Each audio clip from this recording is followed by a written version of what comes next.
This is a video of a drone. This is our first drone that we've actually seen. Whether you can actually see that well, but the whole of its head is huge eyes. Now the drone is obviously the male bee, the unfertilized egg, and this is the first one that's actually hatched out. These drones don't have a sting, so in fact I'll just put him on. Laura's just going to put him on her finger there so you can actually see the drone moving around. A larger bee, and there he is for you to have a look at.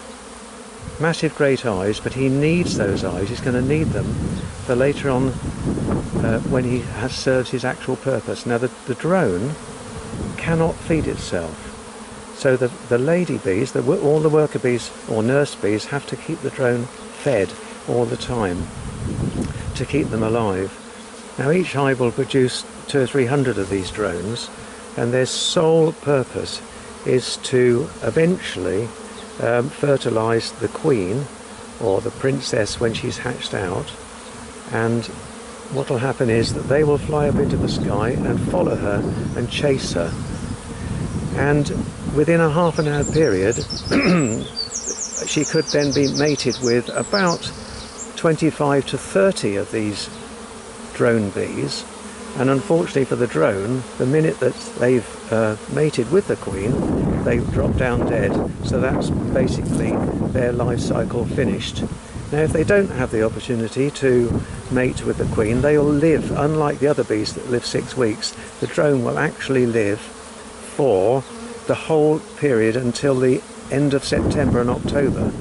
And at that point the bees decide they don't want her anymore, or don't want him anymore, and they will starve the drone to death. And once the drone has died, they will then chuck the male bees out of the hive, so that during the winter months only the female bees are left in the hive, and there will be no drones at all. Well done, Laura, you're keeping it on the hand really well at the moment.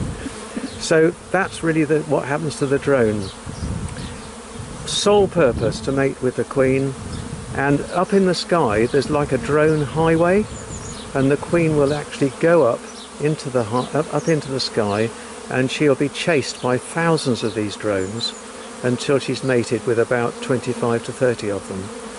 And the most amazing thing is that the queen, who we'll talk about in another video, who can live up to 5 years, she will carry enough sperm in her from those 25 to 30 drones to keep her going for the next 5 years, laying anything up to 1,500 to 2,000 eggs a day. Isn't that phenomenal?